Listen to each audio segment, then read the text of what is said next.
We have some breaking news for you now. Governor Cuomo giving an update on the storm response. Let's listen in. 44 counties in New York State, basically all the counties outside of western New York. State of emergency has a number of consequences, but from a citizen point of view, if you are not an essential worker, you should not be on the roads when there's a state of emergency. And again, just from a safety practicality point of view, you should not be on the roads, period. There are going to be a number of suspensions and a number of closings. We want people to be aware of that. We said this morning, stay home, and there may be rail and road closings. So if you leave the house, you may not be able to get back. But let me give you an update on that at this point. And first, let me go to Sarah Feinberg to talk about the New York City Transit Authority. Sarah? Okay, thanks, Governor. So we continue to operate both underground and above ground service for now, but conditions continue to deteriorate, and so therefore we will suspend outdoor subway service starting at 2 p.m. But to be clear, people should start planning that now. So if you are not home and you need to get home, you need to start making your way there now. We want to get to 2 p.m., but don't wait for that last train that's going to service the outdoor portions. On buses and on outdoor service, we will obviously reopen as soon as it's safe to do so, but it's a little unclear on when that will be. And so we'll play that by ear and obviously keep letting people know through our app and through our other service announcements when we think we might be able to reopen. But plan for a 2 p.m. closure of outdoor above ground service. Underground service will continue to operate if we have to. Obviously, we can stop that as well, and we have every contingency plan in place, but for now we are not planning for that. On buses, we continue to operate because the roads are both passable and visibility is okay for now, but also conditions are deteriorating there as well. And so please plan for us to have to suspend some bus routes at some point in the coming hours. We will, again, message to our customers as we have to suspend service, and we will be focused on restarting service as soon as we possibly can. But as the governor said, if you don't have to be out for essential work, please don't be. Governor? Okay. Expect possible road closures. The Long Island Expressway could close. The Northern State Parkway could close. I-84 could close. Sprain Parkway, Taconic Parkway, they all could close. Sawmill River Parkway could close.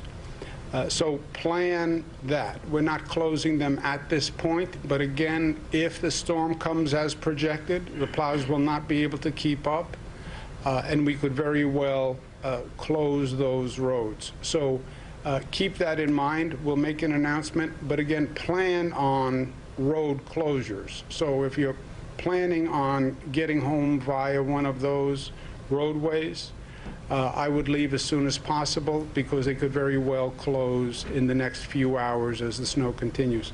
Let me go to now Patrick Foy, who's the chairman and the CEO of the MTA. The MTA, besides the Transit Authority, runs the bridges, the crossings, the commuter rail, Metro North, Long Island Railroad, et cetera. Patrick Foy. Thank you, Governor. I'll start with the Governor, the observation that ridership is light across the system.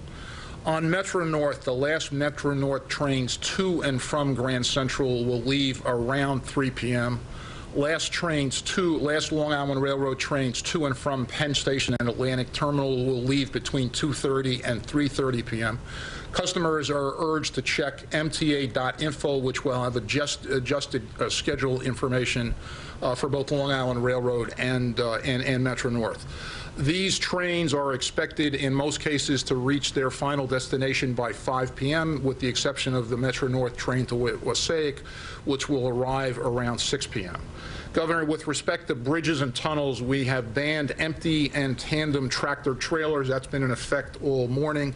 I'll also note that that the upper level of the Verrazano Bridge is closed at this time. We expect it to open later.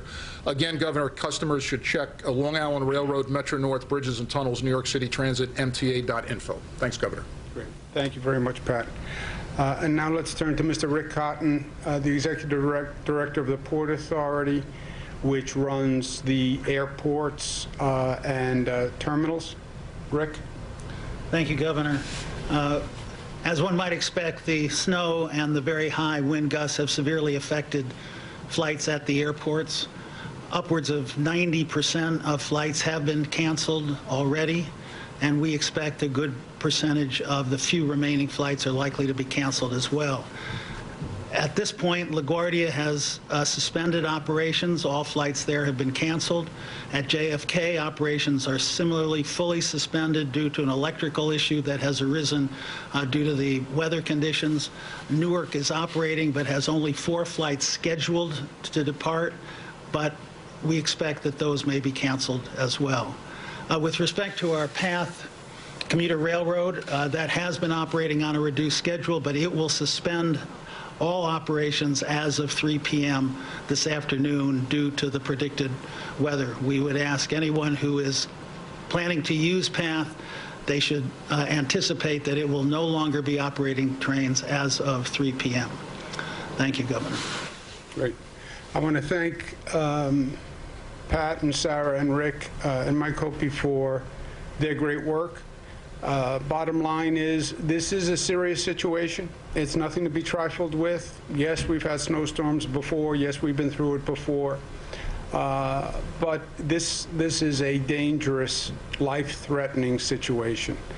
And again, expect major closures so you're not surprised. And we don't want anyone to be stranded in a location where they can't get home again. And that's what you're looking at this afternoon, because it's going to get very bad very quickly. Let me give you a brief update on COVID. Yesterday, the positivity statewide was 4.8. That is actually very good news. That is 24 straight days of decline in what they call the 7-day average.